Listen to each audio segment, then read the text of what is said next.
Selamat jumpa kembali di Renungan Harian yang disusun oleh Pastor Crispinus Silalahi berdasarkan kutipan kitab suci hari ini. Saudara-saudari terkasih dalam Kristus, semoga Tuhan memberiku damai. Hari ini, yuk kita renungkan bareng sebuah pertanyaan yang sepertinya mendasar sekali ya buat iman kita. Pertanyaan ini diambil dari Injil Yohanes. Sebenarnya kita ini lagi mencari roti atau lagi mencari Tuhan? Mari kita dalami bersama. Oke, untuk mulai, kita coba bayangin sebuah situasi yang kayaknya akrab banget deh buat kita semua di kehidupan sehari-hari. Pernah nggak sih ngerasain kayak gini? Mungkin ada teman kerja yang biasanya cuek aja, tiba-tiba jadi super ramah. Atau kenalan lama yang nggak pernah ada kabar, mendadak telepon. Awalnya kita seneng kan, tapi terus kita sadar, kok kayak ada maunya ya? Ternyata benar, mereka butuh bantuan, butuh pinjaman, atau minta tolong sesuatu. Nah, perasaan ini rasa sedikit kecewa karena merasa ya dimanfaatkan gitu ya.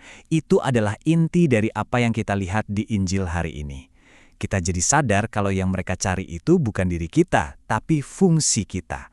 Ternyata Yesus pun merasakan hal yang sama persis. Sekarang, coba kita lihat gimana Yesus menghadapi situasi yang sangat mirip dengan ini, tapi skalanya jauh lebih besar. Coba bayangin deh pemandangannya. Orang-orang ini semangat banget mencari Yesus. Rela loh susah payah menyeberangi danau. Kalau kita yang lihat, mungkin kita bakal mikir, wah luar biasa ya, iman mereka besar sekali. Kelihatannya mereka ini begitu rindu pada Tuhan. Tapi, disinilah bedanya. Yesus itu bisa melihat jauh lebih dalam. Dia menembus penampilan luar dan langsung membaca apa yang ada di hati mereka. Cuma dengan satu kalimat ini, Yesus langsung membongkar motif mereka yang sesungguhnya. Ini momen yang tajam banget dan sangat jujur. Jadi poin krusialnya tuh di sini. Kelihatannya sih mereka mencari sang pemberi, tapi di dalam hati mereka yang mereka mau cuma pemberiannya. Mereka itu tertarik sama mukjizat perut kenyang, bukan pada pribadi yang melakukan mukjizat itu. Dan inilah bagian yang agak menusuk buat kita. Gampang banget kan kita menghakimi orang banyak itu? Tapi sebenarnya sabda ini tuh kayak cermin buat kita. Tanpa sadar, kita juga bisa loh melakukan hal yang persis sama. Terus apa solusinya yang Yesus tawarkan? Nah, dia mengarahkan kita pada sesuatu yang jauh-jauh lebih bernilai. Coba deh, kita jujur sama diri sendiri. Kapan sih kita paling intens berdoa? Seringnya, ya pas kita lagi kepepet, pas butuh kerjaan, pas ada yang sakit, pas hubungan lagi di ujung tanduk.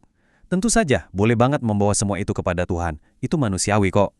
Tapi pertanyaan yang lebih dalam itu ini. Di luar semua permohonan kita itu, ada nggak sih kerinduan yang murni untuk sekedar bersama Tuhan, untuk kenal Dia lebih dalam, menikmati hadiratnya, bahkan saat semuanya lagi baik-baik aja? Ini dia ajakan Yesus. Dia bukan melarang kita kerja buat kebutuhan fisik ya, bukan itu. Tapi Dia mengingatkan kita kalau ada prioritas yang lebih tinggi. Ada makanan lain yang esensinya jauh lebih penting. Jadi, apa itu makanan yang bertahan sampai hidup yang kekal? Ini bukan berkat materi. Nah, ini bagian yang paling kerennya.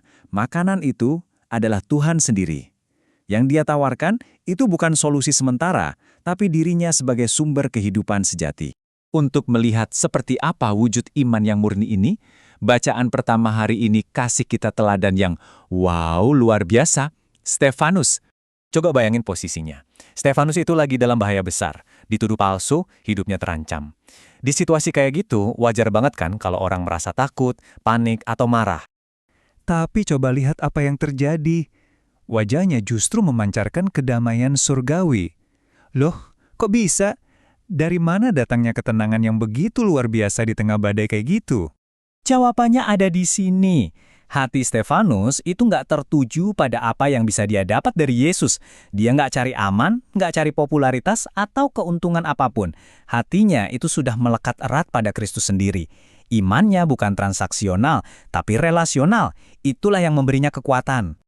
Jadi setelah merenungkan semua ini, apa nih yang bisa kita bawa pulang buat kehidupan kita sehari-hari? Inilah kebenarannya.